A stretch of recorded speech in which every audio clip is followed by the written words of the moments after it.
shipment? Yeah, I'll warn you right now, I don't do yes or no answers. Yeah, So well, I only have 5 questions. minutes. I know when you so was do the I. senator, you know I about never this did yes or business, no answers and I to know you're people. trying to go out so that you can run out my 5 minutes. That's a simple I'm trying question. to run out your 5 minutes. You're running out your 5 minutes. Did you? I don't do yes or no questions. You want to ask me a question, I'll answer I'm your answering. question. You answer my question my way. It's my time.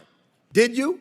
Welcome back to MAGA News Central. Representative Gregory Meeks thought he had Marco Rubio cornered during a heated congressional hearing. Armed with accusations about Iran, inflation, and President Trump's financial disclosures, Meeks pushed hard for damaging admissions. But Rubio refused to take the bait. What followed was a tense exchange that quickly became one of the most talked about moments of the hearing. Let's dive in. I'm going to ask you to answer my questions quickly because clearly the chairman wants to protect you. That's why he's cutting me off my opening statement. But, Secretary. You had 5 minutes. Yeah.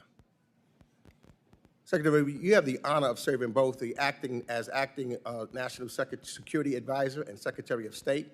In these roles, you've played a central role in advising the President as Commander-in-Chief to launch a war against Iran, and the impacts of this choice have been significant on our allies and partners who immediately have targeted by retaliatory strikes, as well as for Americans here at home. 3 months into this war, gas and food prices are up, inflation is rising, American business owners and farmers are struggling from higher shipping and commodity costs, and yet the President said 2 weeks ago, and I quote, "I don't think about Americans' financial situation." That's a quote that should alarm every American. Americans are also rightfully concerned that while they struggle with affordability due to the war in Iran, the President of the United States is busy day trading on it. He disclosed purchases of stocks in energy and defense companies in the first quarter of this year that were made just as those companies' profits were soaring from the war in Iran. On March 23rd, the same day he reversed his threat to strike Iranian energy, infrastructure, and energy stocks rose. He bought stocks then in Phillips 66, Exxon, and Chevron. Secretary, I have a few questions, and again, given the amount of time that I have, I will ask you to give me yes and no answers. Did you warn President Trump before the war in Iran began that this conflict would drive up costs on gas, food, travel, and shipment? Yeah, I'll warn you right now, I don't do yes or no answers. Yeah, So well, I only have 5 minutes. I know when you so was do the I. senator, you know I about never this did yes business, or no answers and I to know people. you're trying to go out so that you can run out my 5 minutes. That's a simple I'm trying to question. run out your 5 minutes. You're running out your 5 minutes. Did you? I don't do yes or no questions. You want to ask me a question, I'll answer I'm your answering. question. You answer my question my way. It's my time. Did you? Did I what? Yes or no? Did you warn President Trump The president before was the fully- Iran war began that this conflict would drive up costs on gas, food, travel, and shipment? The president, yes or no? The president and the full administration was aware that there would be consequences to action, but the consequences Let of me Iran move having on. a nuclear weapon were worse. Did you warn him? Did you warn him that launching a war in Iran could result in the regime placing a chokehold on the Strait of Hormuz? All the risk factors were understood, but the most important risk factor I just was want to know Iran if you did cannot your have a job. nuclear Did you weapon. warn him? Iran If cannot you have didn't a warn him, nuclear say weapon. yes.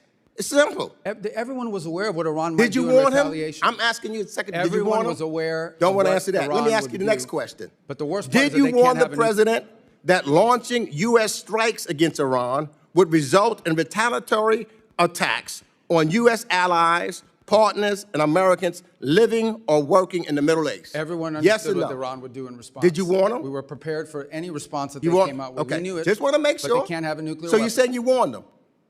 Did you warn the president that the personal stock purchases and companies profiting from the war that he launched could present a conflict of interest? I'm not aware of the president's stock purchases. I don't deal with that, and I don't even know what you're saying is true. Well, we know that because it is made public what his stock purchases were. You say so. I don't read the president's financial disclosure, but I don't believe that to be true. Well, I think then the president should be more transparent.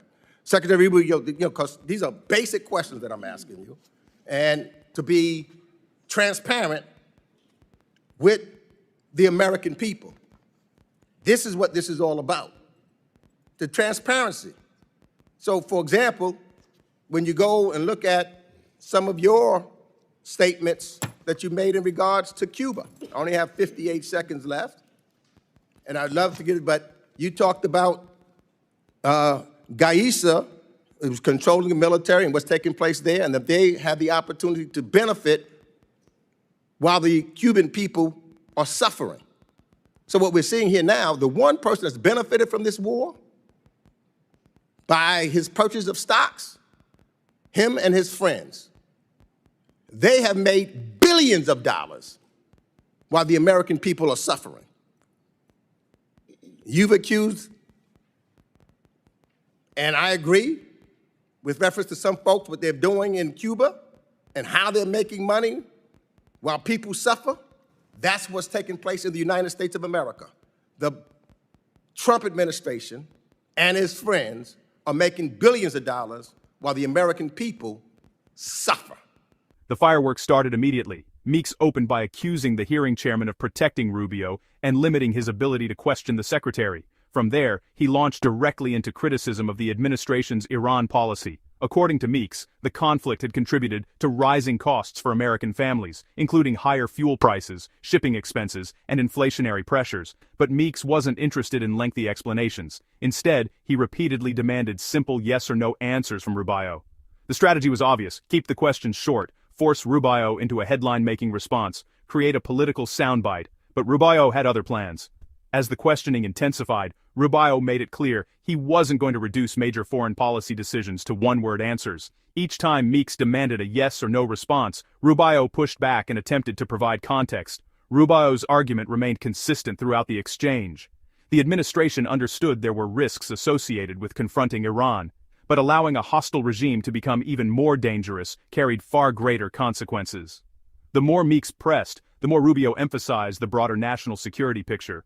Viewers watching the hearing witnessed a clash of styles. Meeks wanted quick admissions, Rubio wanted detailed explanations, and that difference became the story. The hearing became even more heated when Meeks shifted toward allegations involving President Trump's financial disclosures. He suggested that stock purchases in energy and defense companies raised serious questions. Rubio immediately distanced himself from the accusation. He stated that he was not involved in reviewing presidential financial disclosures and was unaware of the specific transactions being referenced. Rather than speculate, Rubio declined to validate claims he could not personally verify.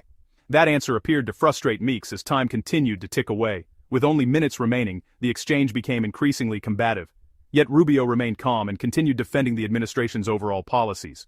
Before we continue, make sure you hit the subscribe button, share this video, and turn on notifications. MAGA News Central brings you the biggest political showdowns, congressional hearings, and breaking developments every day. Now back to the story. By the end of the hearing, many viewers felt Meeks had failed to land the knockout blow he was looking for. Despite repeated attempts to corner Rubio, the secretary avoided giving the simple answers Meeks wanted. Instead, Rubio repeatedly redirected the discussion back to national security, foreign policy, and the administration's broader goals. Supporters saw Rubio as disciplined and prepared. Critics saw a witness unwilling to answer direct questions. But one thing was undeniable: Rubio never appeared rattled. When the exchange finally ended, both sides claimed victory. Gregory Meeks argued that Americans deserved greater transparency and accountability. Marco Rubio defended the administration's actions and rejected the idea that complex policy decisions could be reduced to political sound bites. Regardless of where viewers stand politically, the hearing showcased the deep divisions in Washington over foreign policy, executive authority, and America's priorities abroad. Now we want to hear from you. Did Gregory Meeks make a strong case? Or did Marco Rubio successfully shut down the attack? Leave your thoughts in the comments below, and don't forget to like, subscribe, and turn on notifications from MAGA News Central. Thanks for watching, and we'll see you in the next one.